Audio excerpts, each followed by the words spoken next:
आज हम आपको बताने जा रहे हैं राजस्थान के रहने वाले भारतीय जासूस रविंद्र कौशिक के बारे में, जिनके नाम से शायद ही कोई वाकिफ नहीं होगा। अक्सर लोग आशिकी में नहीं तो देशभक्ति में सरहद पार कर जाते हैं। इस समय देश में पाकिस्तान से आई सीमा हैदर के प्यार के चर्चे चल रहे हैं, जिसे पाकिस्तानी जासूस बताया जाता है। आइए जानते हैं भारत के सबसे खतरनाक और शातिर जासूस रविंद्र कौशिक के बारे में, जो पाकिस्तान सेना में मेजर रैंक तक पहुंचा।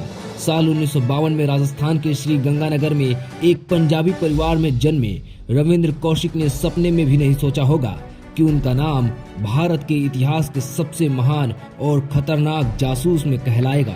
इन्हें बचपन से ही थिएटर में बेहद दिलचस्पी रही थी। थिएटर शो के दौरान उन पर एक रॉ की नजर पड़ी, जिसके बाद से शुरू हुई उनकी नई कहानी। चलिए जानते हैं आखिर थिएटर शो के दौरान उनकी एक्टिंग से रॉक क्यों हुआ प्रभावित, क्या है इसके पीछे की कहानी।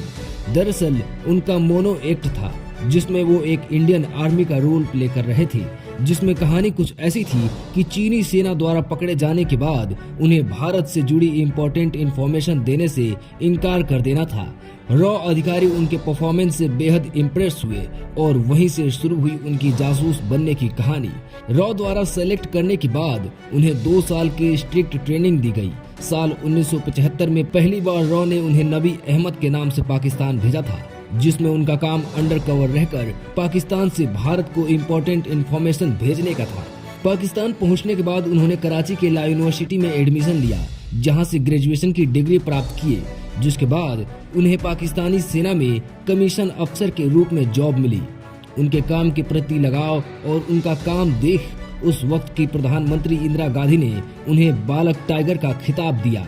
सलमान खान की फिल्म एक था टाइगर रविंद्र कौशिक से ही प्रेरित है, क्योंकि उन्हें ब्लैक टाइगर का खिताब मिला था।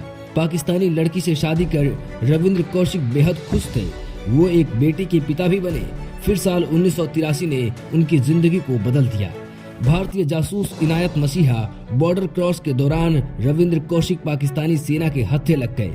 पाकिस्तानी सेना द्वारा इंट्रोग्रेशन में रविंद्र कौशिक का उन्होंने राज खोल दिया और जासूसी के आरोप में गिरफ्तार हो गए, जिसके बाद उन्हें फांसी की सजा सुनाई गई।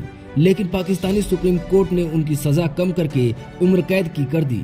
साल 2001 में दिल का दौरा पड़ने से उनकी मौत हो गई। रविंद्र कौशिक द्वारा लिखी हुई चिट्ठी को पढ़ते हुए उनके भाई ने बताया कि क्या भारत जैसे देश के लिए कुर्बानी देने वालों को यही मिलता है। उनके हाल पे ही भारत सरकार ने उन्हें छोड़ दिया था।